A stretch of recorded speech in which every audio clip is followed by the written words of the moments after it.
Hey, Rewired fam. I wanted to do a quick little interlude or prelude to this episode. So when I originally recorded this, didn't really have an intention of putting it out on video. The studio was still in process of build out, and I wasn't sure if I would take the time to edit it to put out in the video format. What I realized during the episode is this is just a powerful message that I'd like to get out there. But mostly what I'd like to say is I talk about my experience with PTSD, post-traumatic stress disorder.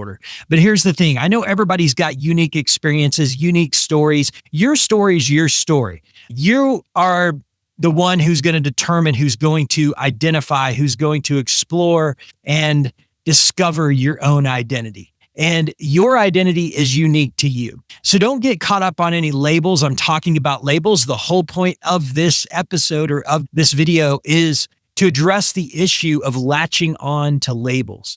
And so I don't want you to go down that rabbit hole. Just take the information. Remember, it's my story, not necessarily yours, right? Now, you may relate to it. You may be able to put yourself in my shoes and join me in my perspective, but you've got your own perception.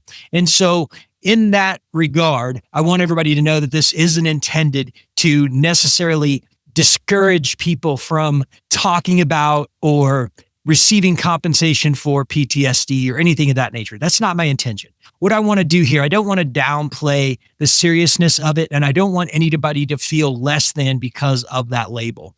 And I do think that's part of the problem because there is a label that goes along with it. But what I want you to know is this is heartfelt. This comes from my heart. This comes from experience. And so enjoy the message, and we'll get right into it.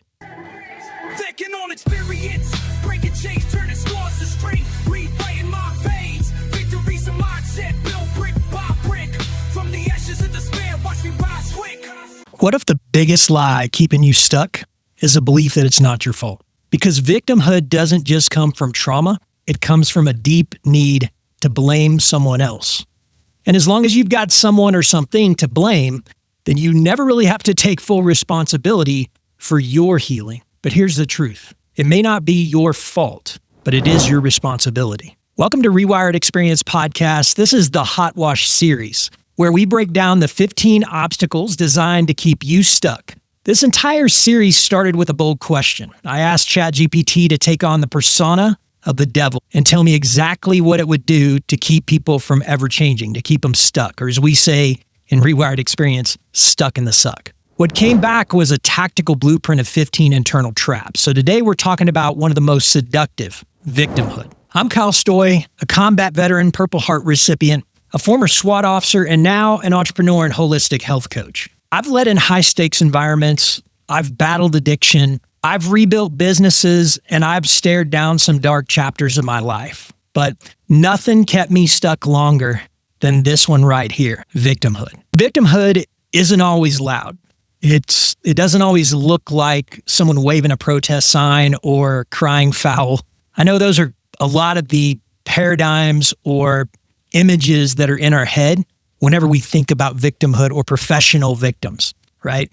Sometimes it's quiet. Sometimes it's, I would have, but they didn't support me. Or if I didn't grow up that way, if my family didn't teach me certain habits, then I wouldn't be in this place. The one I hear a lot is, this is my truth, or this is just how my brain works. And there's obviously truth to that. There's something to understand about people that make these kinds of statements, that are looking for an explanation, looking for someone or something to blame. And although I think overall, pretty much throughout my life, I've been conscious of it because of something that somebody said to me one time. They said that if you're going to blame someone else or something else for everything that's wrong with you, then you also have to give them credit for everything that's right with you, for all the wins too.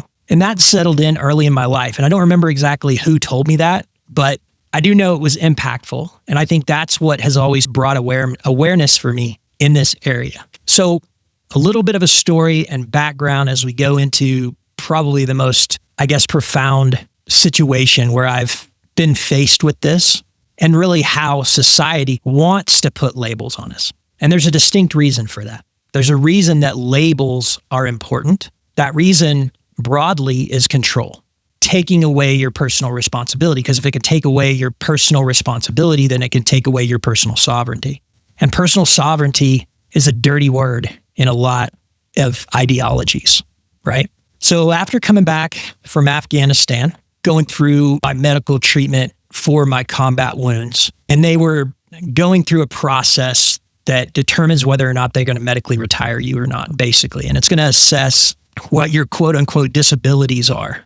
And again, that's one of the labels that was being offered to me, and not only offered, but pressed on me. When I was going through this process, they evaluate my injuries, physical injuries plus emotional injuries. And when they were talking about or assessing these emotional injuries, a lot of that has to do with looking at things like post-traumatic stress, even my traumatic brain injury to an extent, and then what that effect was. And I absolutely had injuries. That was a fact. I had plenty of them. Injuries to my foot. I've got hardware all throughout my foot. I was classified as a limb salvage. That was a big part. Another label, right? A limb salvage. They're going to salvage my leg. And no doubt injuries, the traumatic brain injury was a factor. I for sure felt that. Back injuries, lots of little things. I broke my tailbone in the IED explosion. A lot of trauma to my body. So very real physical injuries. But during the psychological eval, they kept pushing the PTSD label on me. I think it was because they were trying to take care of me. Like, I think it was because they were trying to help me get the most out of my compensation. But that there was something about me that understood that particular label, that particular diagnosis that they would give me compensation for was going to come with restrictions, or it was going to come with some type of a tether or dependency, right? Because of the nature of it. And I was a police officer at the time. I was going to return to the street, and I had been on the SWAT team, and I knew if physically I am able, I'd like to get back to the SWAT team. And I remember thinking, I don't think I have PTSD. And luckily, the difference had been explained to me. And honestly, I don't know if it had been explained to me at this point, but at some point I picked it up in the process of recovery, that PTS is absolutely normal. And people that experience post-traumatic stress, that's a normal response to trauma. If you don't have traumatic stress, especially to like combat and things like that, things that are inherently violent, you're no good to anybody in that area. Meaning, I wouldn't want to take somebody who didn't experience post-traumatic stress on a combat op. I wouldn't want to take them on an entry team on SWAT, a high-stress, dynamic, rapidly evolving police call, a call for service, because PTS, post-traumatic stress, is a normal response. It's the D part. When they call it a disorder, that was the part that concerned me. I knew that if someone who doesn't experience post-traumatic stress, you're probably a sociopath. Like, you're going to experience some type of stress from trauma. So after the trauma, stress, pretty dang normal, right? PTS. But it's the disorder part that I just was not comfortable with that label for a lot of underlying reasons, like especially what it could mean for my future. Now, what it could mean for my future and what I think they thought it meant was more compensation, a bigger paycheck from the government. And it would have been significantly more than what I accepted. And I'm okay with that. I felt like I was not emotionally or mentally incapacitated to the point that I could not, from that point forward, make my own way. But that felt like what they were trying to put on me. I remember sitting across from the counselor that was like putting together my packet. And she opened up my records and looked at my records. And there's some questions they ask you, like, have you been close to a grenade going off? Have you been under fire? Have you been in an explosion? Have you been close to explosions? And there's very specific ones, like, were you close to artillery impacts? Were you close to where aircraft dropped ordnance close by to you, or within a certain range where overpressure was a thing, right? Like, it could do damage to not only hearing, but not only just your hearing, but lots of parts of your body too from that overpressure. And so I answered yes to, I think, all of those questions. And she looked at my combat record, and I had already said no to the question, do you have PTSD? But she kept pressing. So based on your combat record, you probably qualify. And I thought, that's interesting. Like, I qualify for PTSD, but am I actually suffering from PTSD? The label was super important to them so that I could get compensation. And think of that from a government perspective and a control perspective, how many labels the government really wants you to claim before they will compensate you. PTSD, especially the disorder part of it, was not a part of my identity. And so to qualify for something based on anything but my identity, who I actually was, seemed crazy to me. And that was the realization I had in this. Now, let me preface this or qualify this a little bit. I'm not judgmental of anybody who did take this. Number one, I understand the pressure that they put you under. Number two, I understand how enticing it is to get a little extra pay for something that, yes, you did earn. And I don't necessarily have a problem with that. Do I think there are people who abuse it? Sure, there are. Do I think everybody who accepts that diagnosis or that label and takes the extra compensation is taking advantage of the system? No, I don't necessarily think that. That's not the case I'm making here. What I'm saying is that for me, the label seemed dangerous. For me, in my situation, that label did not seem necessary, nor did it seem like it was right to compensate me for that label. It wasn't who I was. I didn't identify with what they were saying. I had no disorder. I know they were trying to take care of me. And maybe they thought, hey, if he claims this, he gets more compensation. Like I was saying, I think they were truly trying to help me. More comfort, more justification, more understanding. But what they were really offering me at the root of it was a label of victimhood, to acknowledge that I was a victim and that I needed some type of compensation for this experience.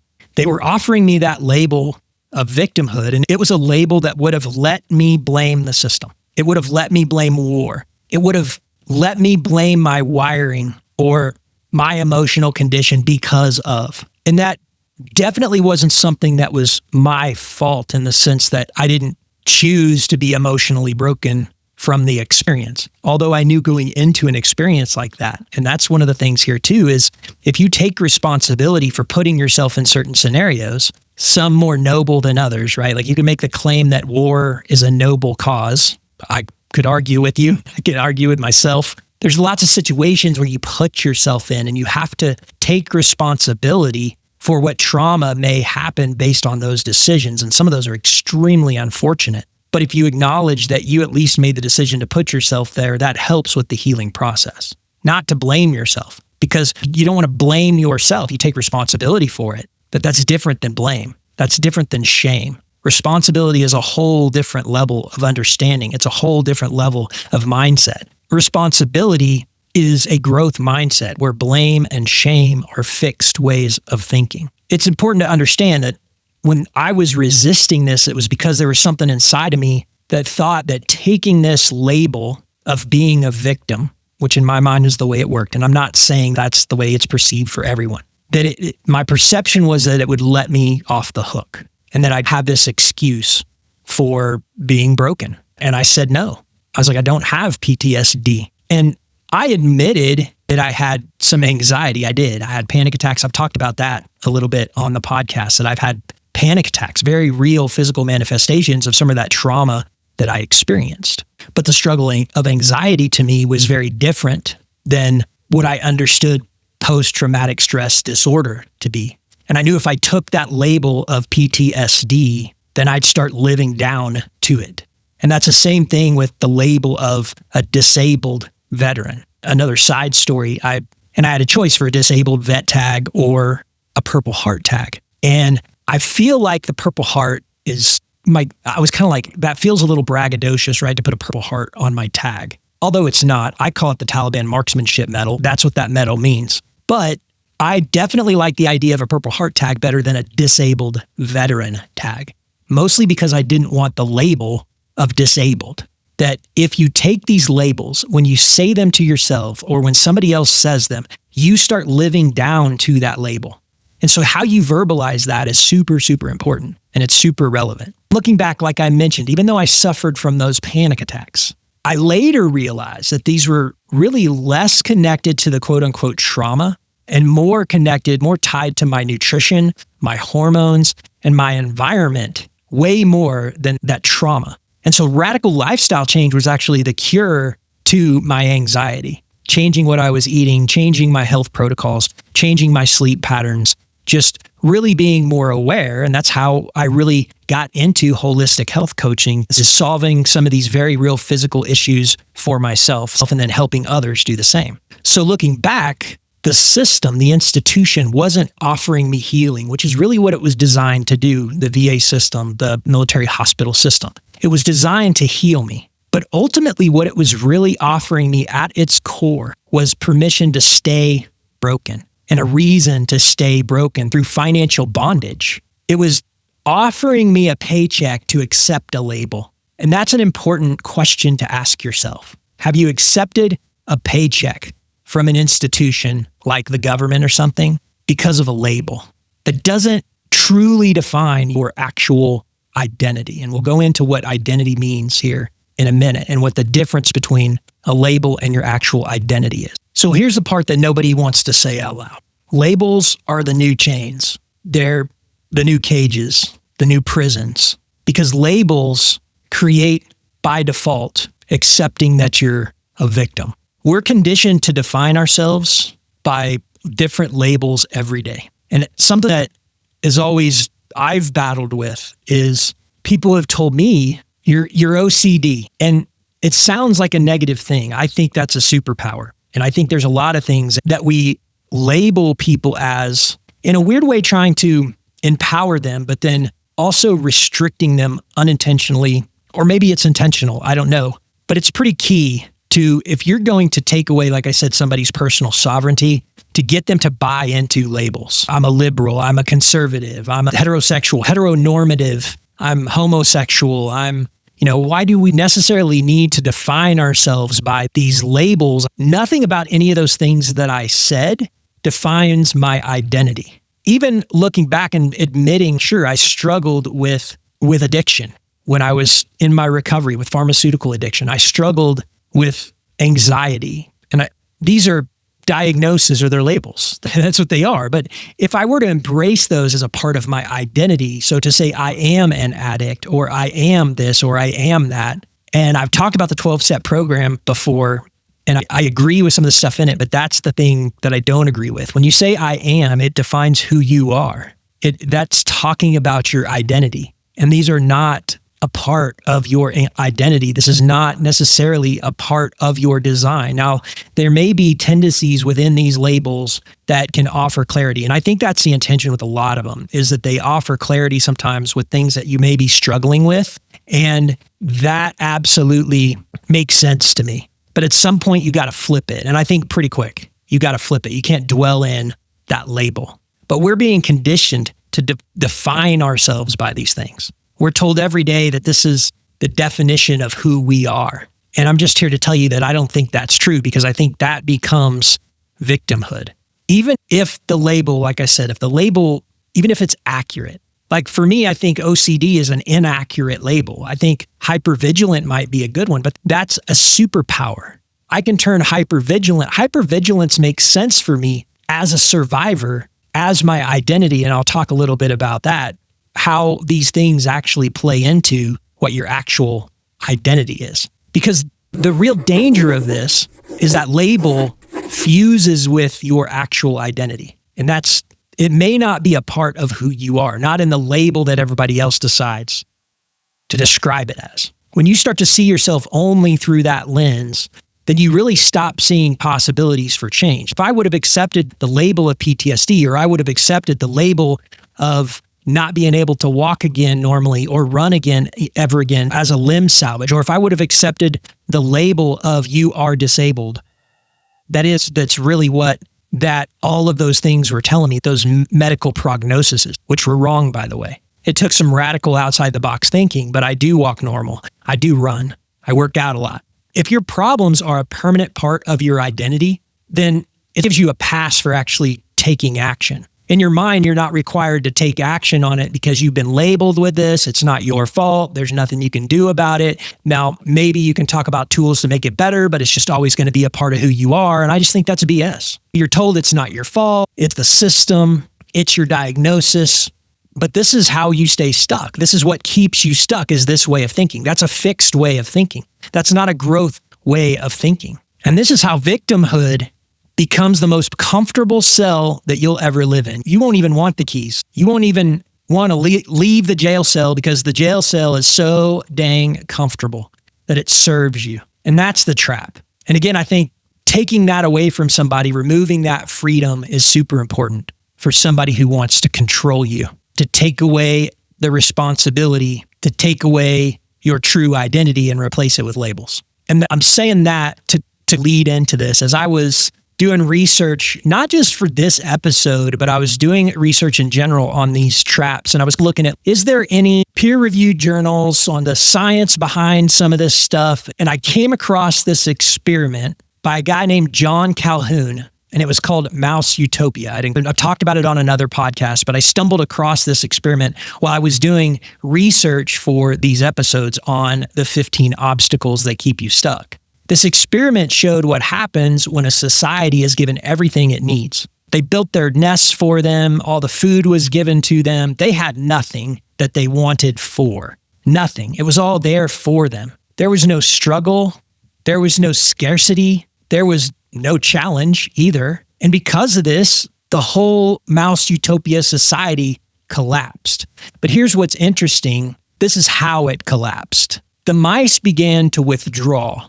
They stopped mating. Now, they didn't stop pleasuring themselves, and they didn't stop using, I guess the easiest way to say it, that the same-sex mice would pleasure themselves with each other, but what they weren't doing was mating. They weren't reproducing. They were just locked into the pleasure of the act of. And there was this group of mice that they nicknamed the beautiful ones, and they were gorgeous. They were beautifully groomed, flawless. And I remember one of the things in the study that it said is that because of their appearance, they looked intelligent, but when they would actually test their aptitude, they would pull them out and test their aptitude. They weren't smart. They were really dumb, but they looked good. They were really pretty. And all they did was take care of themselves in the way they look. And I just remember thinking, do it for the gram, right? You look really good, but are you really capable? Are you really smart? Not to say that some people aren't. I'm just saying that's what the beautiful ones were. They looked really good on the outside. They looked like they were doing it for the gram, but they didn't have an ounce of intelligence. They were no smarter than any of the other mice in the society. And who knows, maybe they were some of the most capable and just all the rest were that much more incapable. They just laid there, pleasured themselves, cleaned themselves, groomed themselves 24/7 and laid around and ate and did nothing. And even by the appearance of the experiment, they could be viewed in a position of authority, but there was no authority to be had because there was nothing to rule over. Everything was provided for this utopian society created for these mice. And these social roles, especially like the protective social roles, so the warriors, the mice that I think in every society, whether it's the animal kingdom or humans, there's people who are inherently designed to be warriors, to be protectors, who are going to run into the fire when everyone else is running away to save others. But this part disintegrated too, because there's nothing to defend. There was no purpose. So what is the point of defending this? The mice had no self-awareness per se, right? Like we can't assume that these mice were falling into the obstacle or the trap of victimhood. Like we can't necessarily assume that because they didn't have self-awareness, at least that we can see. But in the experiment, their behavior mimicked what happens when humans internalize victimhood. So it looked a lot like what humans do when they're internalizing it. They withdraw from purpose. They lose meaning. They look for things that are just going to keep them distracted and comfortable. They're seeking pleasure over purpose constantly. And they've got this fragile identity and there's an emotional decay. And this is what happened in the experiment. And I think it's safe to say that there was probably a deep-seated sense of victimhood in those mice that had been given everything. So you see what I'm saying here? They were given everything, but they were victims. They were being controlled by being given everything. And that victimhood was rewarded. It was incentivized with protection, with praise, with compensation, starting to sound familiar. You can bet more people will stay there if we keep offering them compensation for labels, if we keep offering them a ticket to their excuse, to their obstacle. Look, I'll reiterate again, it's not your fault. That's not what I'm saying here, but it is your responsibility. Just to be super, super clear on what I'm trying to say, some of the pain that you've experienced, again, absolutely wasn't your fault. It was circumstances out of your control, even if sometimes we don't even make decisions to put ourselves in situations or scenarios where we're going to experience trauma. Sometimes that's the case, but not every case. And I think that's why a lot of times we look back and go, man, I was a victim you were victimized, but you are not a victim. That's not a part of your identity. Again, it wasn't your fault. Maybe your childhood was like mine, was super chaotic. Addiction, divorce, abuse. Maybe it wasn't that intense. Maybe you were just betrayed by somebody you love in a relationship, or a family member that betrayed you, a friend that betrayed you. And this does real emotional damage. You could downplay it if you want to, but it does real emotional damage. And maybe that trauma blindsided you because you didn't necessarily think you were making decisions that were putting you in that spot, because that does happen. But that doesn't mean your healing is somebody else's job or somebody else's fault. Or somebody else's responsibility. Your healing can't be their responsibility. It can't be their job. Forgive them. Hopefully they forgive themselves. But your responsibility is to work on you so that you can heal, and reject the idea of being a victim. Reject the labels that come with whatever that trauma was. Victimhood tells you that you're owed something, but responsibility says you're capable of building something. One of those mindsets disempowers and the other one transforms. The fixed mindset is that you're owed something. The growth mindset is that you're capable of building something, not only in spite of your trauma, but on the back of that trauma. It's possible to take that pain and turn it into a gift. It's possible to take that pain, take that trauma, and spin it and make yourself more powerful, more capable of dreaming bigger and doing more. So don't allow it to disempower you. Allow it to transform you. So here's what to do if you've been stuck in this trap. Number one, let's audit our labels. Let's ask ourselves, is this something that I have, or is it something that I am? Because I think your answer is not going to be that it's something that you are. When I look at stuff like your OCD, you're a disabled veteran, you have PTSD, even these Enneagrams and these personality inventories, I'm an INFJ. That's a good tool. But I don't think saying that I'm an INFJ is a part of my identity. And I'll share with you my identity. I'm a warrior. I'm a servant. I'm a teacher. These are the things that are my identity. And I could probably list off a few more. But none of those have anything to do with my quote unquote labels.